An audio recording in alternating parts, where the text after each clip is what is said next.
Hello everyone, welcome to my channel. How are you guys doing? I hope everyone is good. Today I have a story called The Lion King. Have you heard about Lion King story? I think most of you know.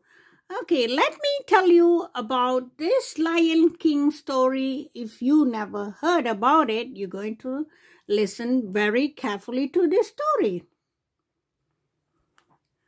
And this story is going to be a quite long story. I'm going to take a little bit more extra time telling this.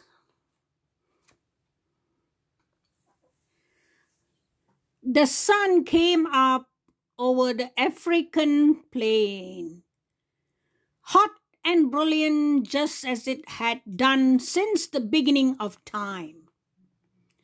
Today, the first rays of morning sun fell on an astonishing sight. Across the vast prairie lands, animals moved in great herds, heading for a single destination. Elephants plodded steadily. Antelope leaped through the grass. Giraffes loped. Cheetahs raced. Ants marched in a single line, while huge flocks of flamingos winged across the sky. They were all journeying to Pride Rock to celebrate the birth of King Mustafa's son. Look at all the animals. They are going to the King Mustafa's son to celebrate the birth of King Mustafa's son. Above the gathering, on top of the Pride Rock, Rafiki, the wise old mystic, approached King Mufasa and Queen Sarabi. He cracked open a gourd, dipped his finger in the liquid, and made a special mark on the infant's forehead. Then he carried the cup to the edge of the rock and held it high. Guys, can you see? He carried the cup to the edge of the rock and held it very high. A loud cheer rose from the plain. Elephants trumpeted, monkeys screeched, zebras, rhinos, and a host of other animals stamped their hooves. Then a hush fell over the gathering. Together, the animals of Mufasa's kingdom knelt before Simba, the new prince. Oh, look at that. Everybody is knelting down here. They knelt before Simba, the new prince. Okay, look at all of them. They are respecting. Yet one family member did not attend the ceremony. Mufasa's brother, Seer, had spent the entire morning toying with a mouse. He was just about to eat it when Zazu, the king's major domo, appeared. Startled, scared, turned, and the mouse scampered away. Now look, Zazu, you have made me lose my lunch, Scared complained. You'll lose more than that when the king gets through with you. But Scare wasn't listening. He was still hungry. And Zazu was beginning to look pretty tasty. Seer pounced, but before he had time to eat Zazu, a voice commanded, "Drop him." Scare released the bird. "Why, if it isn't my brother?" He sneered. Sarabi and I didn't see you at the presentation of Simba. Mufasa said. Is anything wrong? That was today, Scar said. Oh, I feel simply awful. It must have slipped my mind. Well, as slippery as your mind is, you are the king's brother, Zazu reminded him.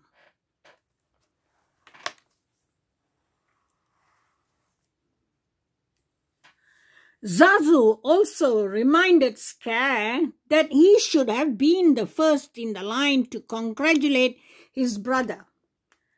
I was first in line until the little hair ball was born,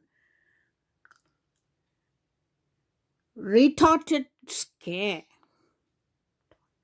The hair ball is my son, Mufasa reminded him, and your future king. I shall practice my crusty, Scar said. Then he turned his back on them and walked away. The days passed, and Simba grew from an infant to a cub. One morning before dawn, Mufasa led Simba to the top of Pride Rock. As the sun edged over the horizon, Mufasa said, Simba, look! Everything the light touches in our kingdom. A king's time as ruler rises and falls like the sun. One day the sun will set on my time here and will rise with you as the new king. And this will be mine. Wow, said Simba, looking around. But what about the shadowy place? Mufasa turned to his son. That is beyond our borders. You must never go there, Simba. So Simba, she said, you should not go over there. Look, Simba has grown from infant to a big boy. And look at this. Mufasa said, this is Mufasa, right? As they wandered away from Pride Rock, Mufasa said, Simba, everything you see exists together in a delicate balance. As king, you will need to understand that balance and respect all creatures because we are all connected in the great circle of life. The young cub tried to listen, but a grasshopper caught his eye and he chased after it. Look, Simba saw a grasshopper, so Mufasa is saying something, but he's not really listening, right? Look at him. Just then, Zazu arrived with the morning report. Sir, he addressed, Mufasa, hyenas have crossed into the Pride Lands. Quickly, the king ordered his majordomo to take Simba home. Oh, Dad, can't I come? Simba whined. No, son, his father replied, and he took off after the dark shapes in the distance. So Simba wants to go with Dad, but Dad said no, right? Look, his dad is going away. After Zazu made sure that Simba was home safely, the excited cub found Scar sunning himself on a rock. Hey, Uncle Scar, Simba cried. My dad just showed me the whole kingdom and I'm gonna rule it all. Scar squalled. Then slowly he began to smile. So your father showed you the whole kingdom, did he? Did he show you what's beyond the rise at the border? No, said Simba. He said, I can't go there. And he's absolutely right, Scar replied. It's far too dangerous. Only the bravest of lions go there. An elephant graveyard is no place for young prince. An elephant? What? Said Simba. Wow! Oh dear, I've said too much, said Scare, griningly, slyly. Just do me one favor, he added. Promise me that you will never visit that dreadful place. And remember, it's our little secret. As Scare backed away, Simba stared at the distant spot on the horizon. He had no idea that Scare had cleverly set a trap to rid himself of the future king forever. Simba knew that he would be disobeying his father if he went into the elephant's graveyard. But hadn't Uncle Scare said that only the bravest of lions dare venture there? Wouldn't Dad be proud of such a brave cub? Thought Simba. Simba is thinking that if wouldn't be proud of such a brave cub. Simba is thinking like that, right? He's thinking he can go over there to see what's over there in the other side. Soon after, Simba went in search to his best friend Nala. He was happy to find Nala with a mother, Sarafina, and Queen Sarabi. Mom, he said to Sarabi, I just heard about this great place. Can Nala and I go? Where is this place, Simba? His mother asked. Oh, near the waterhole, the cub fibbed. Uncle Scare had said it was a secret. All right, said Sarabi. As long as Zazu goes with you. Not Zazu, thought Simba. He'll spoil everything.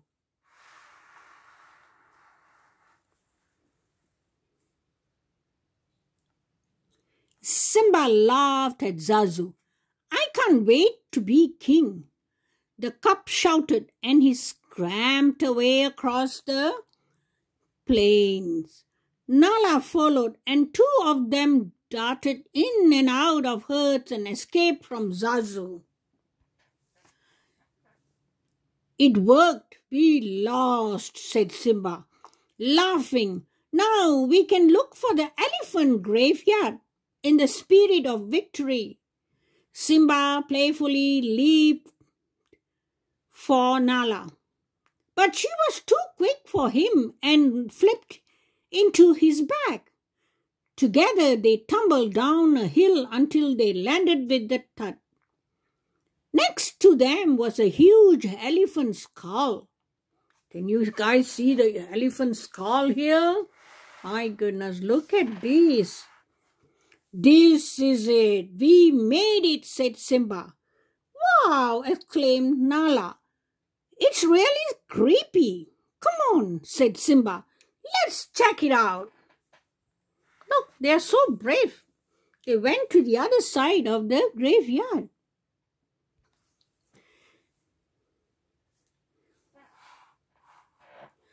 Before they could climb into the skull, Zazu caught up with them. We are way beyond the boundary of the Pride Lands, he said.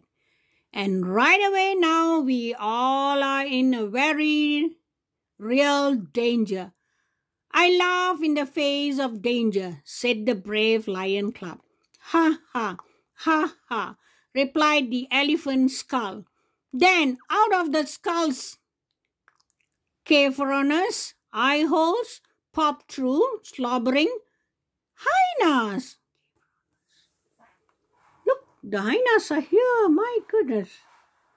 Well, Banazi, what have we got here, said one hyena. I don't know, Zanazi, answered another. What do you think, Ed?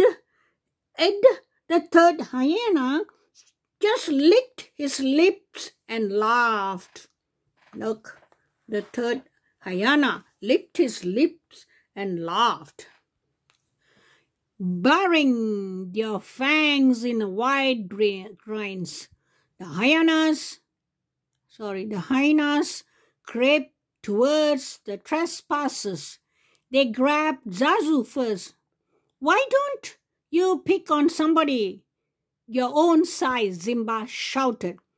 The hyenas dropped Zazu and raced after the cubs.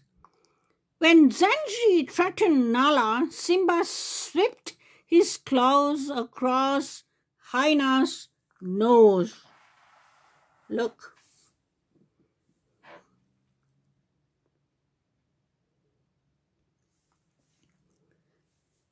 The hyenas raced after the cubs, who found themselves trapped inside the bones of an elephant's rib cage. Then the angry hyenas advanced towards Simba, their sharp teeth gleaming. A giant paw suddenly struck Zenzi, sending her and the other hyenas into a pile of bones. Can you see the pile of bones here? Not far from Simba waited a herd of wild beasts. Not far from the herd, 3 hyenas waited too. They were waiting for a signal from Scare. Zenzi saw him first. "There he is, let's go." The hyenas ran toward the wild beasts, sensing danger. The herd panicked and stamped into the gorge straight towards Simba.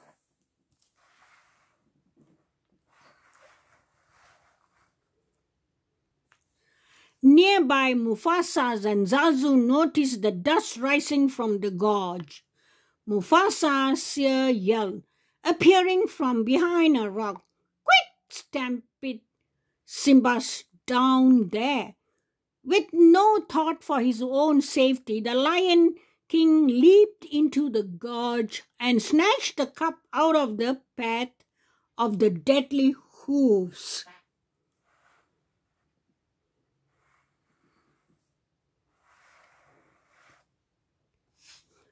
Mufasa jumped onto a rocky ledge and set Simba down. Suddenly, Mufasa felt the rocky wall crumble beneath his hind paws. He fell back into the herd. Badly hurt, he tried to climb another cliff. Looking up, he saw Scare. "Brother, help me," Mufasa pleaded. Scare leaned toward Mufasa and pulled him close. "Long life the king," he whispered. Then let go. Mufasa lost his grip and disappeared beneath the mass of moving animals. Oh my God. He disappeared. He let him go. Oh my God. Unaware of what Scare had done, Simba saw his father fall. When the wild beasts were gone, the cub raced down into the dust-filled gorge. There Simba found his father. He nuzzled the motionless body. But the great Lion King was dead. Oh, the great Lion King was dead. Oh, look at that. He's dead. Scare appeared beside Simba. "What have you done?" he said. "He tried to save me."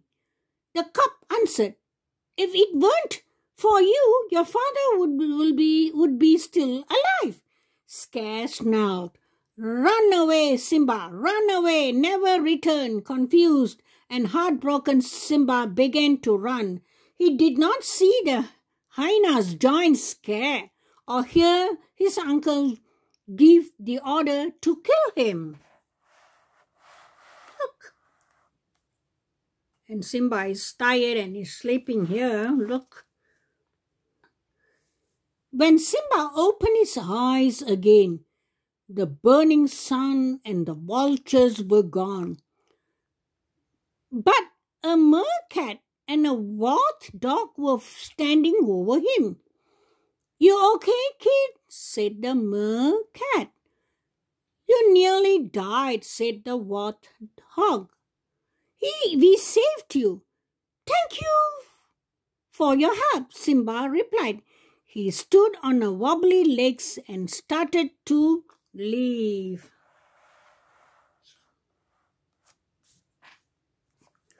The mercat called after the shaky cub.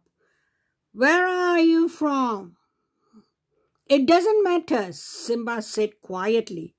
Then he admitted, "I did something terrible, but I don't want to talk about it." "Then you are on our outcasts," cried the mercat. "So are we.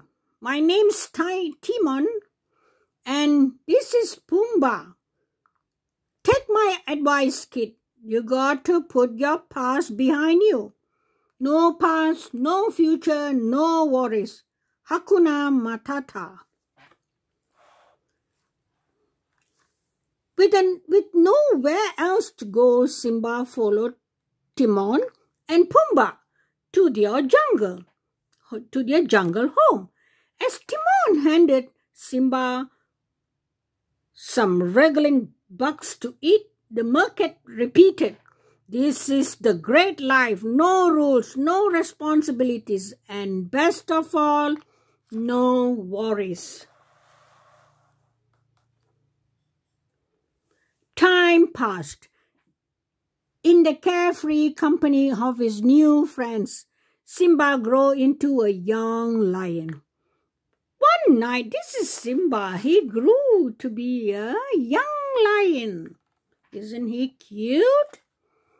One night, while the three of them were gazing at the stars, Simba said, "Someone once told me that the great kings of the past are up there, watching over us." Pumbaa and Timon laughed. "Who'd have told a crazy thing like that?" said Timon. Simba, thinking of his father, was silent.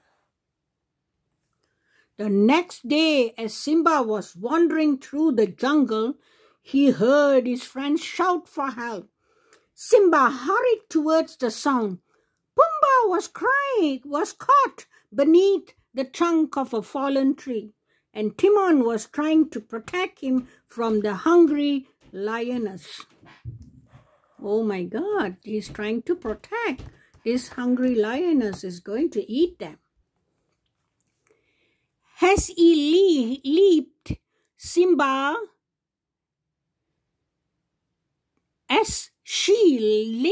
Simba threw himself forward and knocked the lioness aside. For a moment they tussled. Then the lioness pinned him to the ground and strutted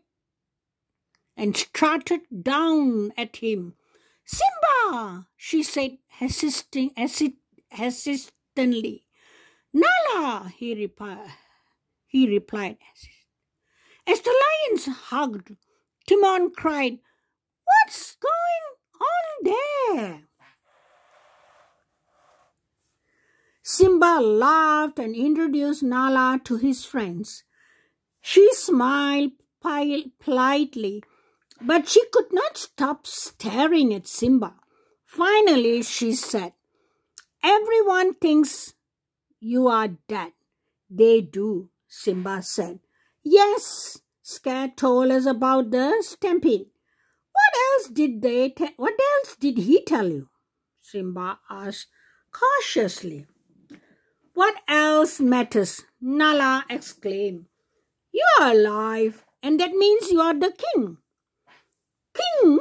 cried Timon and Pumbaa in surprise.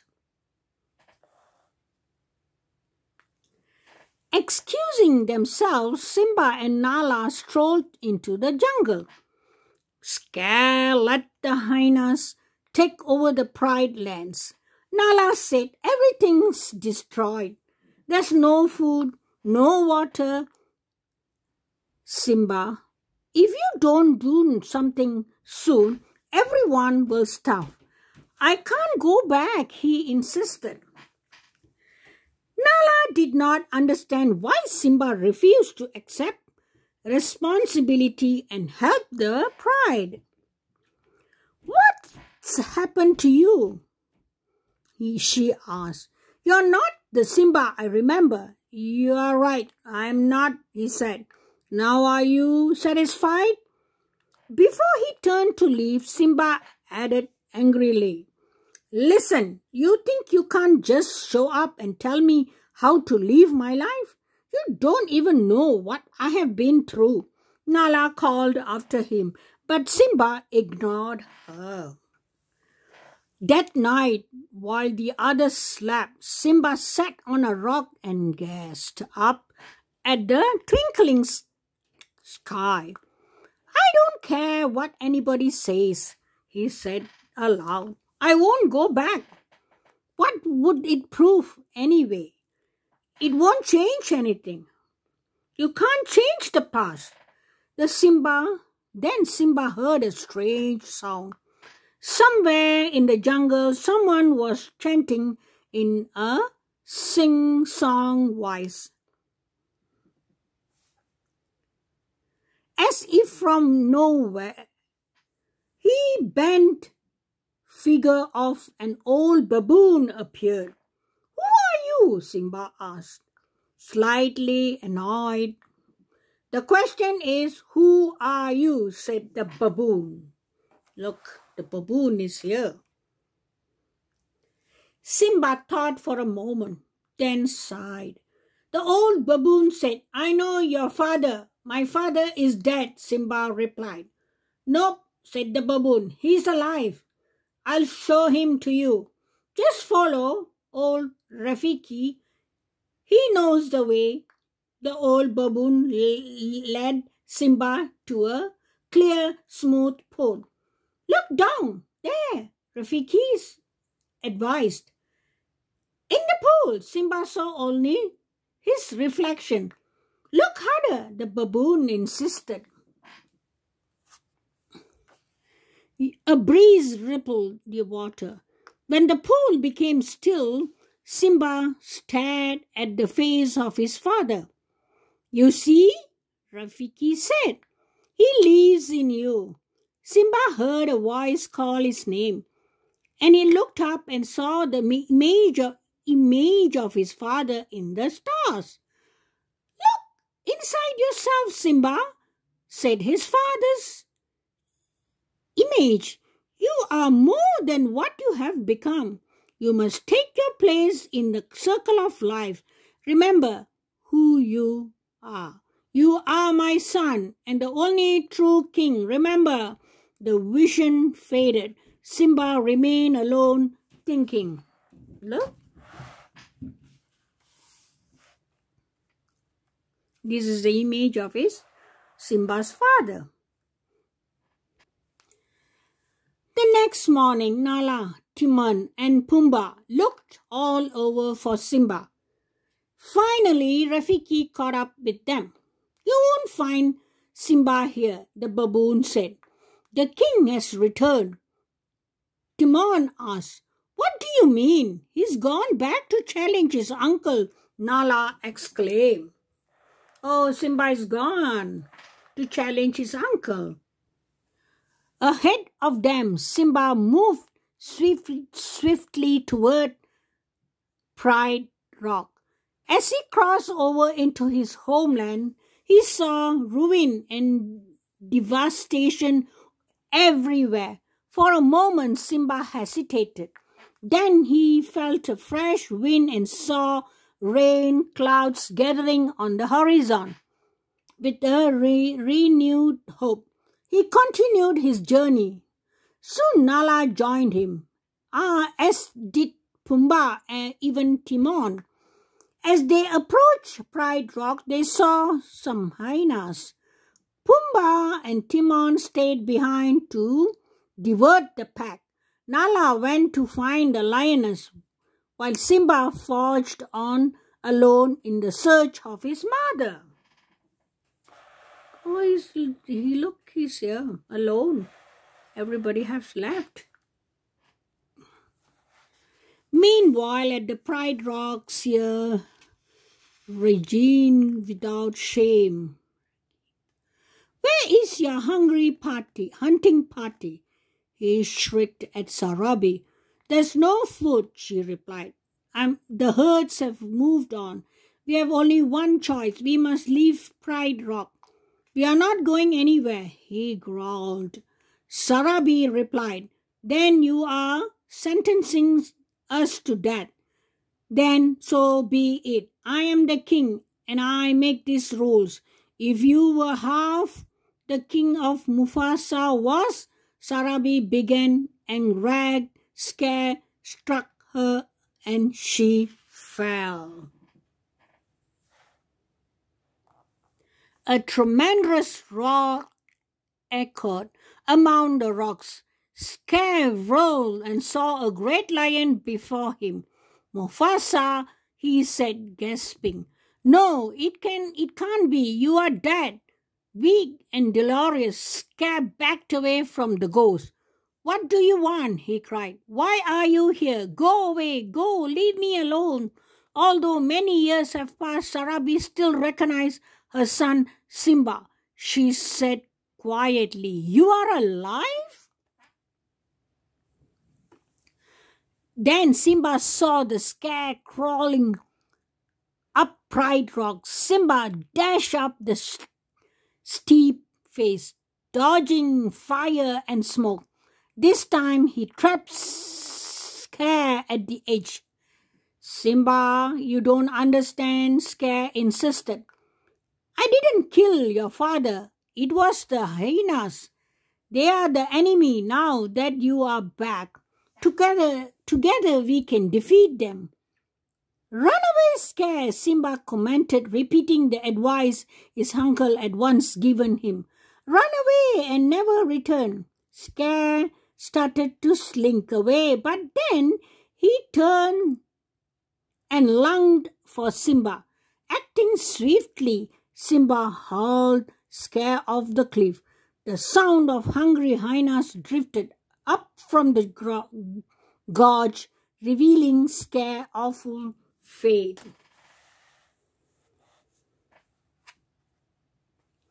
A rain began to fall. Simba climbed to the top of Pride Rock. Then the clouds parted, revealing the star-filled sky. Simba roared triumphantly, and all who heard him reacted with joy. Soon, under the rule of a wise and a brave king of Pride Lands flourished. The herds returned to grass, and food was plentiful once again. Soon the animals gathered once more to celebrate the birth of King's son. Simba and Nala watched proudly as Rafiki held the new cup high over the Pride Rock. As the morning sun touched the African plain, Simba thought of something his father had once told him. A king time as ruler rises and falls like the sun. One day the sun will set on my time and rise with you as the new king. Someday Simba would pass on these same words to his own son, continuing the unbroken circle of life. This is the end of Lion King story. I hope you guys enjoyed, and I will see you in the next story telling. Bye and take care.